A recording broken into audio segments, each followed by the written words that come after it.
Hello, and welcome to X Versus. A Minecraft YouTuber by the name of Zyph has been exposed for dating a 13-year-old when he was 19 to 20. This will be a reading of the allegations as well as a reading of his response to them. Let's check it out. First, we'll cover the allegations, which come from Zyph Allegation 2. Zyphologous Dylan, Minecraft YouTuber, was dating and essayed a 13-year-old fan when he was 19 to 20 years old. Here's a statement from the victim following some tweets showcasing further evidence of his actions. The statement reads as follows. Back in 2018, I was groomed and essayed by YouTuber Dylan/Zyph at the age of 13/14, whilst he was 19 to 20. I am now 19. It started with me being a fan. After I did a lot of artwork for him and started doing paid work, we started talking. Eventually, in May of 2018, we started dating. I was a stupid kid and I was troubled. I was bullied in school, had nothing good going for me, and I had low self-esteem. I spent a lot of time online and got close to Dylan. But for the first month of our relationship, I lied about my age and I told him I was 16. After our first real-life meetup in VidCon in 2018, only 1 month after our relationship began, I finally told him the truth. And he knew from that point on that I was only 13 years old. I pleaded with him not to break up with me, but my begging was not needed. He seemed to have absolutely no intent of breaking up with me, and this caused no problem for him at all. We broke up eventually in July of 2019, but not before we met and spent time together on 4 other occasions in person in which I was essayed. During this time, I attempted suicide twice, resulting in 2 hospitalizations.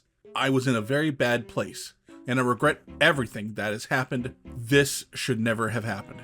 I'd like to state that talking about this situation or even thinking about it puts me into a lot of emotional distress and makes me sick. This was a terrible time in my life, and I look back on it with disgust, anger, and sadness. This is why I'm keeping myself anonymous. If you know who I am and we used to be friends, feel free to reach out if you wish. For the rest, and you know who I am, I ask that no one else reaches out due to the stress and anxiety I get from receiving questions and DM. I just want to move on from this and go back into living my normal life. I've been sitting with this in the back of my mind for almost 6 years, and it comes to haunt and torment me constantly. Currently, at this point in my life, we have not talked since 2020, and I have, to some extent, erased a lot of these thoughts and memories from my head due to trauma. I can't even remember his last name anymore. I'm so proud of how much I've grown as a person, and I'm so happy where I am currently. To the people who may have been hurt or wronged by this relationship, I'm so sorry. I miss all of my old friendships dearly, and I wish some of them didn't end the way they did. You all were just looking out for me, and I just didn't realize. I miss you all. Please reach out if you want. These have been some of the most difficult days I've had in a long time, but finally getting this off my chest has been something I've been needing to do for years. I appreciate everyone's kindness and support. Like I said, after this is out, I just want to move on with my life, go to work again, live with my current partner, who I love so much, and hang out with my cats. I'm planning on having a very nice holiday with my family. Dylan Zyph does not deserve a platform. He is a dangerous predator who groomed and essayed me. I wish to not go into certain specifics because of how traumatic some of the situations were. The thought of them makes me physically sick and like I want to throw up. Thank you for reading this and hearing my side of the story. The thread continues.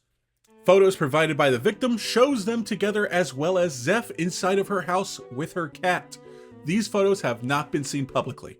And here are the photos as well. Zyph was dating his fan thumbnail designer at the time and even live streamed with her. This is an unlisted stream on his channel called Epic High Pixel Stream with My Girlfriend, and provides a screenshot. Here you can see posts Zyph had made discussing his inappropriate relationship publicly, and provides these 2 screenshots.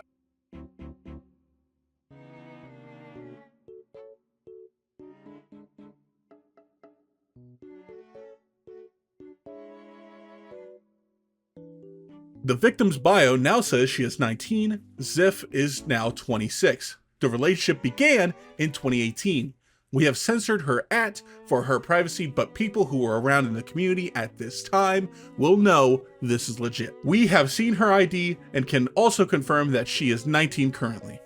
And now we get to his response to these allegations. But instead of me reading it, I decided to acquire his essence and make him read it. Take it away, Zyph. These allegations are false. I have spent over half of my life creating a community built on the foundations of joy and laughter. And having these things being twisted to villainize me and turn my community, friends, and other content creators against me hurts a lot. I am writing this to make it clear who I am as a person, what I have always stood for, and what my morals and beliefs are above all else. I was asked for the truth. So here it is. When I am reached out to by active community members, long-term viewers, friends, family members, and other creators to hear what I have to say, I appreciate it more than you know. I also know that most of the reasons you are reaching out is because these allegations don't reflect our interactions within my community or yours at all. Whether in person or online, this villain they are creating is not who I have ever been, which makes this whole situation more confusing for all of you that know of my morals and who I am as a person and what I believe in. It really disappoints me that in recent times, if someone types up a document with incorrect information to tell a story, to tear someone down who has done nothing but build everyone and everything up around them within their community, that people will take that information as truth without waiting to hear all of the information, and that most people operate on a guilty until proven innocent mindset that is not fair or just to those accused. There are a lot of things that need to be said, so let's begin. Before 2017, most of my video thumbnails were 3D characters with big text on the screen saying the name of the game I was playing for a video. Near the beginning of 2017, I started changing my video thumbnails to incorporate fan art or drawings from artists in the community to represent what happened in the video more specifically. My first interactions with her were from fan art submissions for these videos.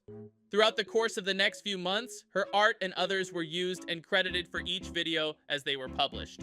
In messages talking about thumbnails or art projects that she was working on during that time, she mentioned that her birthday had just happened in April and said that she was 16 years old. I was 18 years old at this time. In July of 2017, she took over as the main artist to create hand-drawn thumbnails for videos, with occasional videos having art from other artists whenever she wasn't available. I encouraged her to treat her art as a business and taught her how to invoice for her work to myself and other creators for her art products. She continued to work on video thumbnails off and on until April of 2018, when she was featured in a group recording session for a video for the first time. When talking after recording, she told me that she was being bullied in school and wanted an outside opinion on what she should do. I encouraged her to use her artwork as a hobby and expression of emotions. In May of 2018, while talking after recording a video for the channel, she asked me out. I had no knowledge of her lies about her age, as I believe she was 17 and I was 19 at the time. From my perspective, we had communicated consistently for over a year while working on projects for videos together. We had similar gaming interests, and in most of our interactions up to this point, she had been extremely friendly, entertaining in videos, fun to be around, and valued my opinion, so I said yes. In June of 2018, I attended VidCon in California with friends and other creators. She and her family traveled to California and stayed in a separate house to attend the convention. After the convention was over, she and her family invited me to join them for dinner, and while at dinner, they invited me on a road trip as they were from the east coast of the country and wanted to see the giant redwood trees on the west coast. On this trip, it was her mom, her dad, her older sister, her older cousin, and me.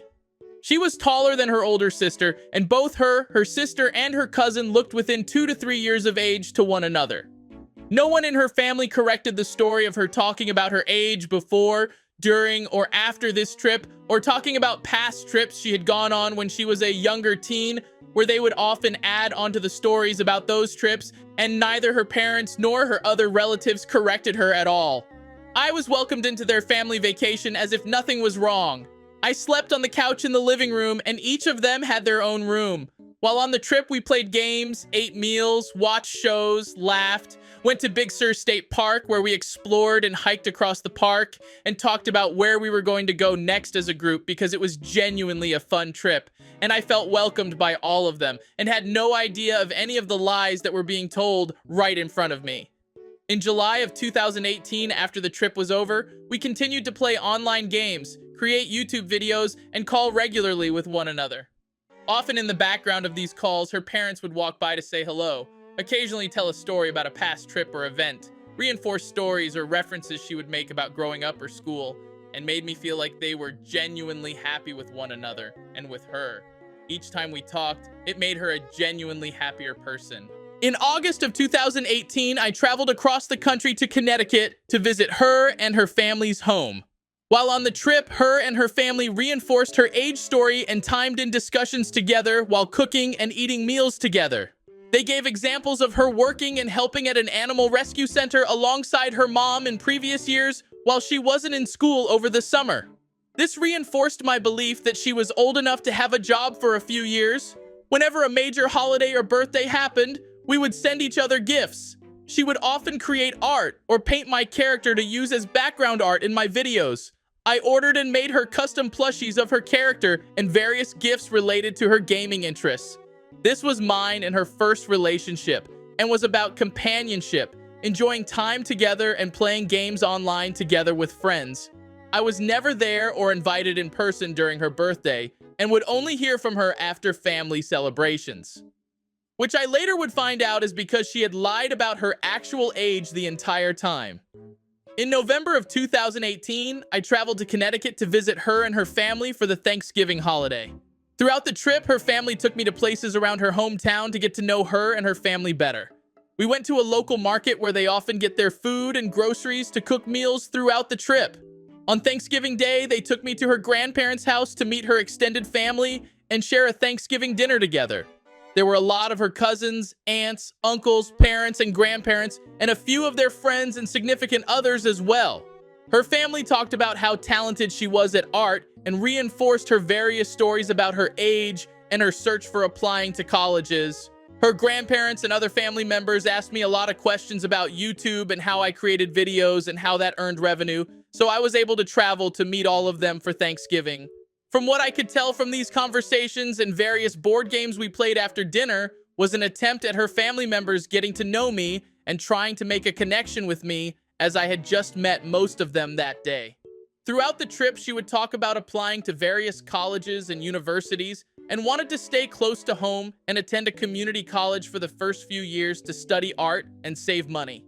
While on the trip, we even stopped by one of these college campuses and walked around a bit to show that they had been considering having her go there for school. Then she would talk about how she could possibly attend college on the East Coast in New York or somewhere in Florida to potentially work with Disney from her degree, having an emphasis on costume creation using her art skills. She discussed plans of this being after her graduation with her parents and wanted to let me know how I would fit into those plans as I was currently in college on the other side of the country in Arizona. She even suggested that by the time I was done with my college degree, that I could move nearby to wherever she went to college to spend more time with one another. During this Thanksgiving trip, I stayed downstairs on the first floor on a couch in her office as that door normally stayed closed. She had a few pets at the time, including cats that tended to wander around inside and outside as they pleased. Her and her family had vacuumed and cleaned most of the cat hair out of that room before I got there, as I'm allergic to cats and would often be coughing or sneezing if I spent too much time near them in the rest of the house. Both her and her parents' rooms were upstairs on the second floor. Throughout the rest of the trip, she and her family shared stories of her changing schools because of bullying and applying to schools that allowed more emphasis on art. She would often share that she was behind in her schoolwork. While eating breakfast one morning, she got into a very heated and emotional argument with her mom about needing to leave the house to work on classwork at school while I was visiting, and she would refuse to leave my side as the classes were not necessary for graduation. Her parents often commented during meals and various conversations that they liked when I was visiting in person or online talking with her, as they argued with her less and she was a happier person. So this was one of the few times I saw a heated argument play out in person and not on the phone. Throughout the time I had known her, there were times when she would be offline for a few days or even a week, and she often gave reasons and excuses for her absence afterwards. She would say she was traveling for a vacation, or there was a power outage or hardware or computer failure, with zero contact on any platform during or ahead of time, which confused me. There were also more stories about her getting emotionally upset more and more often as time went on. Usually intertwined into this story was a random out-of-context comment about her age, with no clarification or explanation as to what she meant or how it was connected to her story when I would ask what she meant. Many months later, I found out that a lot of these reasons she would disappear were due to arguments with her parents about the lie she had created about her age, and a few various hospitalizations around emotional instability, and her lying to others consistently, and her attempting to self-harm and being potentially suicidal upon reflection of what she had been doing or lying about. There was one instance where she had thrown her keyboard and knocked her monitor onto the floor, causing it to break, so she couldn't be online for a while until it was paid for and replaced. But I didn't know any of this at the time. I also found out later that she had created private accounts and places that she would draw NSFW art of her and my characters in provocative and sexually explicit positions, and had been doing so randomly over the course of several months. I confronted her and asked her to stop posting and creating that art, as it makes me uncomfortable and was done so without my permission or my knowledge. She slowly reduced how often she posted that content, but did not fully stop after I asked. In March 2019, I traveled to Connecticut to visit her and her family. She and her mom took me to the animal rescue center that her and her mom had talked about working at in previous summers. While on this trip, her dad took me and her to Boston for part of PAX East 2019, and then to New York for a Minecraft event that was happening there with other Minecraft creators, and after the event was over, we all went and got a meal together, and then her dad took me and her back to their home in Connecticut. I am a morning person, so I often went to bed earlier than everyone else, as I woke up earlier than everyone else to work on organizing videos on my laptop. So after I had adjusted to the 2 to 3 hour time zone difference, I would go to the same couch that I stayed on during the Thanksgiving trip on the first floor of the house and watch a YouTube video or part of a movie and fall asleep. On multiple occasions during this trip, I would be woken up by her trying to lie with me while I was sleeping. On multiple occasions, she asked me or attempted to have sex, in which I replied, no. My entire life, I have been surrounded by a Christian family and never wanted to be involved or take part in sex before marriage. This has always been my viewpoint, and this was my first relationship in my entire life. So being able to stand on my beliefs and saying no in that situation is very important to me and my foundation and morals as a person. And I had talked to her parents about my beliefs during past trips. After I had said no, I talked to her parents about it during this trip, as it made me uncomfortable. So to be accused of this, after that being my stance on the entire interaction, is unfair and extremely hurtful. At the beginning of April 2019, I got a phone call from her crying with her parents in the background, telling her to tell him the truth. This story needs to stop right now. So, through tears, she said on a phone call that she was turning 14 years old later that month and not 18 years old as she had said previously, and that she had been lying about her age online to all her friends, including me, since before I had ever met her. I was in shock that our entire friendship and relationship had been built on a lie that had been supported and fabricated by her entire family for years to keep her emotionally stable and alive. After she said it, she started screaming and crying so loud that at moments the phone speaker would cut out, and it was very hard to understand what she was saying afterwards. I was shocked, confused, and concerned about her emotional state. Hours of stories, timelines of events, and what I'd been told by everyone around her on separate trips to different places was all a lie. I didn't know what to do at that moment and felt betrayed. To this day, I still have extreme trust issues and paranoia about being lied to with most people, friends and family, because of this entire interaction with her and her family over this time. Over the course of the next few months, I didn't know what to do to be able to break up without her potentially harming herself. Her interactions were built upon a lie and betrayed my trust on so many different levels, but I still cared about her well-being because I have a heart. I intentionally and consistently encouraged her to do things with her new friends at her new school and to choose to focus on art. I encouraged her to be busy with activities outside of interacting with me all the time. In July of 2019, her parents, with the insistence of her, suggested that they come to visit me while I was in Arizona at an apartment taking college classes. I was still concerned about her emotional state if I didn't agree, and was reassured by her parents that her dad would be there to watch her and make sure everything was okay. I thought they would be staying in a hotel during their trip. However, to save money, they both stayed in the living room of my apartment. My apartment had 3 rooms: my office, my room, and the kitchen to living room area with a fold-out couch and blow-up mattress. During the trip, we tried to do activities that were fun and lighthearted and not uncomfortable or stressful for any of us. I took her and her dad to some of my favorite restaurants around town. We went to a comedy show, an arcade to play games as a group, and completed an escape room. After these various activities on different days, we would come back to the apartment. I would work on YouTube videos and schoolwork as my college had year-round classes, and I was trying to graduate early to be able to focus on YouTube full-time. During this trip, there were a few times when her dad would go get food or coffee or go on a hike very early in the morning before I woke up, as that's one of his hobbies he does on trips. The first time, he wasn't there. I woke up to her moving her blow-up mattress into my room, as my apartment didn't have any locks on the bedroom or office doors. I moved the mattress back to the living room after waking up and continued working on videos and schoolwork and mentioned it to her dad when he returned. On another day, I woke up to her snuggling against me asking to have sex. Once again, I said no. I was even more shocked than when she had asked me on the last trip because she and her family had already told me about her lying about her age at this point. At this point in the trip, I felt very uncomfortable and felt like my safe place where I lived and did my schoolwork and job wasn't safe anymore. At a restaurant near the end of their trip, she argued with her dad in public while trying to extend the trip to be longer. She was crying, raising her voice, banging on the table, and causing a scene in the restaurant. Her dad did not give in or change the length of the trip, and they left back to the East Coast at the originally planned time. After they had left, I called my mom to tell her about the trip and get her advice on how to back away from the relationship, as I didn't know what to do and had never been in a relationship before.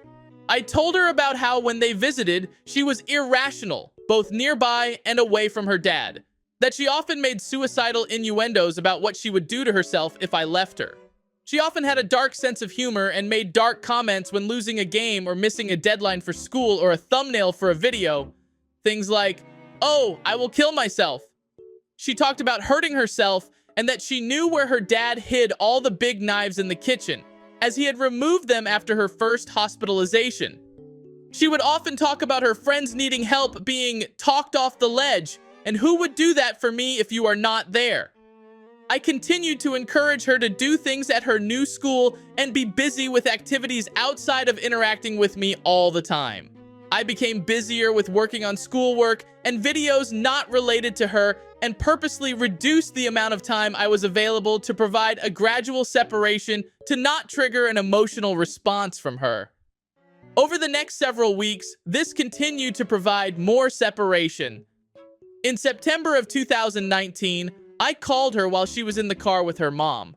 I let her know that we needed to break up because of age differences, different life experiences, different goals for the future, and growing apart from one another, as it was healthier for both of us in the long term to have a relationship built on truth and trust instead of lies. While I was talking and saying these things, she was yelling and crying over top of what I was saying to say, "Please don't leave me," and I would say more. And she would say, "Please don't cut me out of your life." And I would continue explaining, and she said, "I don't know what I'm going to do with myself." And then her mom told her that she needed to respect my feelings too, and was eventually able to calm her down at the end of the phone call.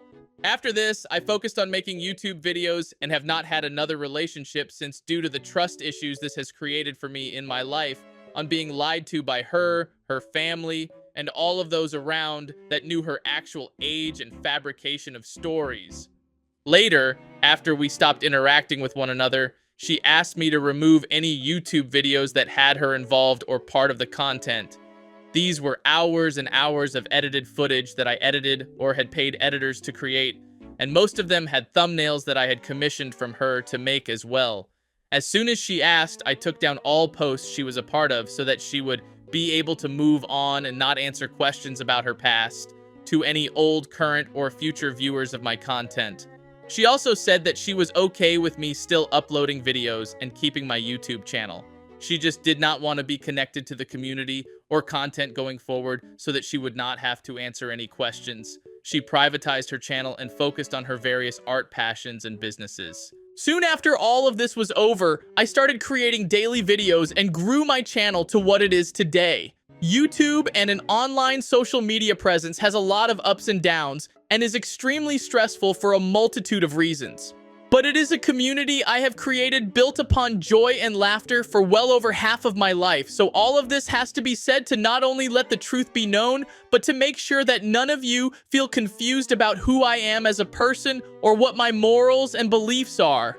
I am disappointed that all of this must be said, as it was originally not talked about to protect her and her emotional state and well-being, as that was her request, and is the same reason why I have referred to her as she and her in this document. The internet is a place where messages or pictures can be taken out of context, and people will villainize you based upon something they know nothing about. To all of you that reached out to hear what I have to say, here's the answer to all your questions. Thanks for taking the time to read all of this, and I will continue making content when I am ready and able to share my joy and happiness with all of you again. Thanks for watching. Make sure to like and subscribe. Let us know what you think about this in the comments below, and I'll see you on the next X Versus. Goodbye.